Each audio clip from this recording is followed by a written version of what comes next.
शहर की सड़कों पर रात कभी पूरी तरह सोती नहीं।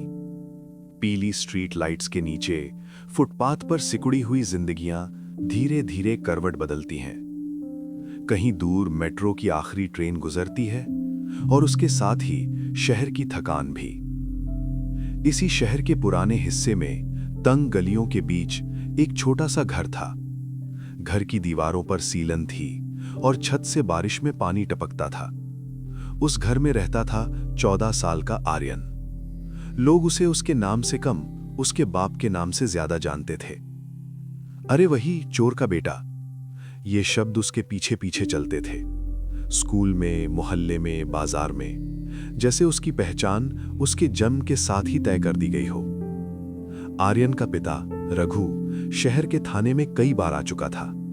छोटी मोटी चोरी, जेब कतरी, गोदाम से सामान गायब करना, वो अपराधी था, इसमें कोई दो राय नहीं थी। लेकिन आर्यन ने अपने पिता को कभी चोरी करते नहीं देखा। उसने सिर्फ इतना देखा था कि रात को वो चुपचाप घर से निकलते हैं और सुबह थके हुए लौटते हैं। एक दिन उसने पूछा भी था, बाबा आप रात को क्या काम करते हो? रघु ने नजरें चुराकर कहा था, ऐसा काम जो तुम्हें कभी नहीं करना पड़े। उस दिन आर्यन ने कुछ समझा नहीं था, पर धीरे धीरे शहर ने उसे समझा दिया। स्कूल में उसके साथ कोई बैठना नहीं चाहता था। टीचर भी अक्सर उसे शक की नजर से देखती। अगर किसी का पेन गायब हो जाता तो पहली नजर आर्यन पर जाती। तुम्हारे घर में तो ये सब आम बात होगी, एक लड़के ने एक दिन ताना मारा था। आर्यन ने कुछ नहीं कहा, वो बस चुपचाप अपने कॉपी में देखता रहा। लेकिन उस दिन पहली बार उसे लगा कि वो चाहे जितना सीधा चले, लोग उसके पीछे उसके पिता की परछाई ढूंढ ही लेंगे। उसकी माँ मीरा घरों में बर्तन मांजती थी, थकी हुई पर हमेशा मुस्कुराने की कोशिश करती हुई। बेटा, लोगों की बातों को दिल पर मत लिया कर, वो कहती। हम गरीब हैं, गिरे हुए नहीं।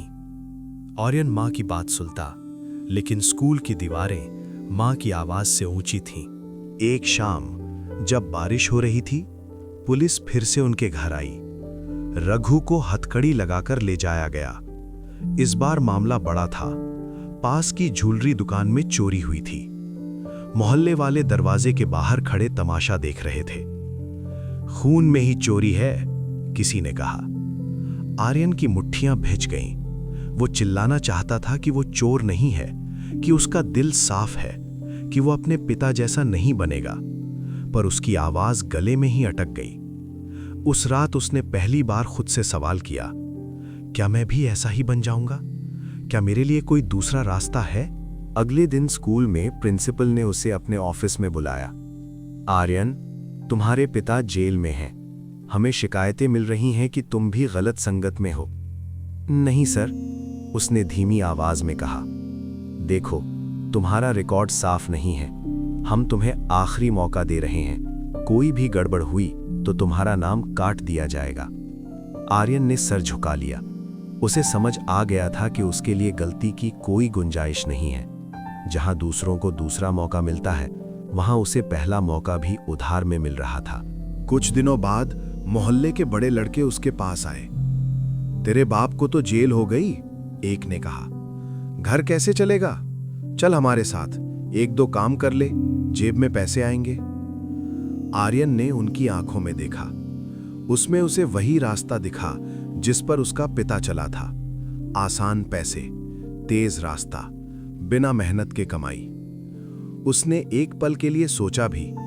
मां की थकी हुई शक्ल सामने आ गई। घर का खाली डिब्बा जिसमें कभी कभी आटा खत्म हो जाता था। पर फिर उसे पिता की वो बात याद आई, ऐसा काम जो तुम्हें कभी नहीं करना पड़े। उसने धीरे से कहा, मैं ये काम नहीं करूंगा। लड़के हंस पड़े। अरे चोर का बेटा संत बनेगा। उस दिन वो अकेला घर लौटा। जेब खाली थी, पर दिल में एक अजीब सी शांति थी। आर्यन ने पढ़ाई पर ध्यान देना शुरू किया। वो सुबह अखबार बांटने लगा। शाम को एक साइबर कैफे में पार्ट टाइम काम करने लगा। कंप्यूटर उसे हमेशा से अच्छे लगते थे। वो धीरे धीरे सॉफ्टवेयर, कोडिंग और नेटवर्किंग के बारे में सीखने लगा।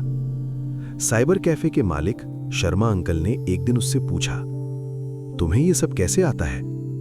यूट्यूब से सीखता हूं, उसने मुस्कुराकर कहा।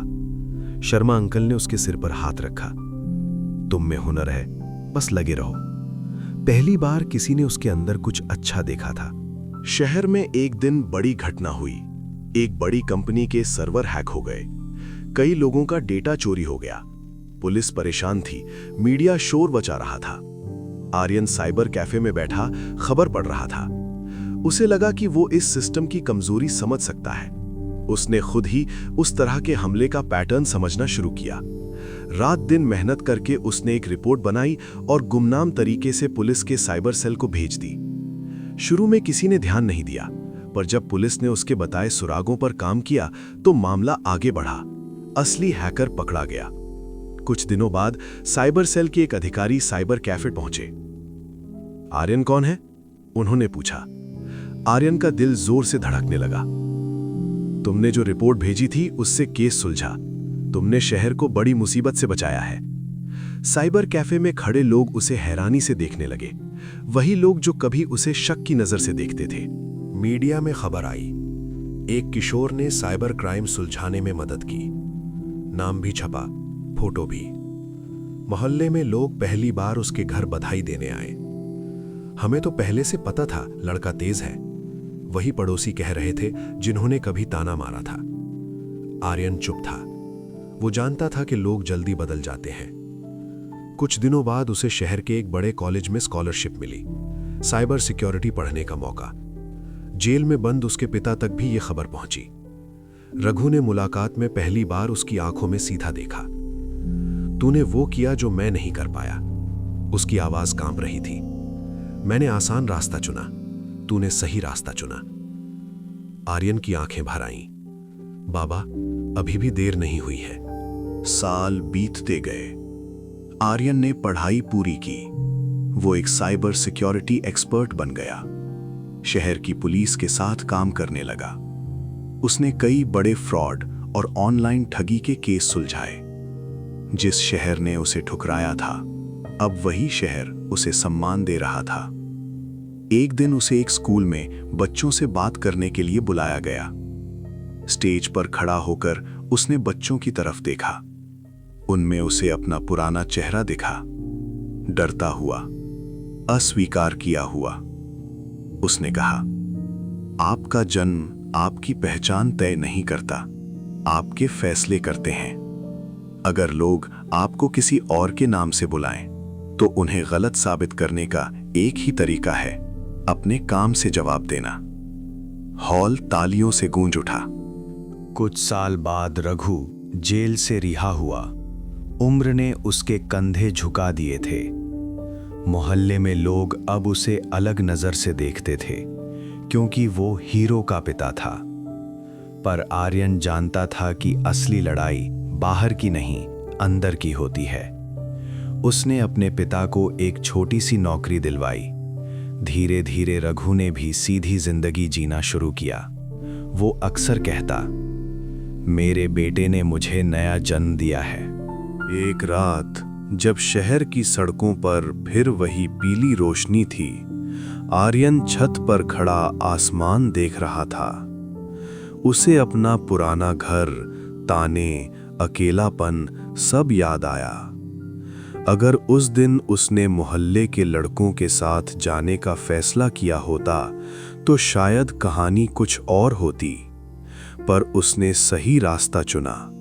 मुश्किल था, अकेला था, पर सही था, और यही उसे यहां तक लाया। शहर बदलता रहता है, लोग भी, पर सच एक ही रहता है। आपका अतीत चाहे जैसा हो, आपका भविष्य आपके हाथ में है। समाज आपको ठुकरा सकता है, नाम से बुला सकता है, शक कर सकता है, पर अगर आप हर मोड़ पर सही रास्ता चुनते हैं तो एक दिन वही समाज आपको सिर उठाकर सलाम करता है। आर्यन की कहानी बस इतनी सी है। वो चोर का बेटा था, पर उसने चोरी की विरासत नहीं, साहस की विरासत चुनी, और अंत में वही शहर का सहारा बना जिसने कभी उसे अपनाया नहीं था। अंतिम सीख, रास्ते हमेशा दो होते हैं, एक आसान, एक सही। आसान रास्ता जल्दी मंजिल दिखाता है, पर गिरा देता है। सही रास्ता लंबा होता है, पर अंत में आपको वहीं पहुंचाता है जहां आप गर्व से खड़े हो सकें। हमेशा सही रास्ता चुनिए, वही आपको आपकी असली पहचान देगा। आप सुन रहे हैं पंख फैलाना वाईटी, कहानियां जो आपको आगे बढ़ने में मदद करती है। हर सपने को पंख, हर गिरावट के बाद उड़ान।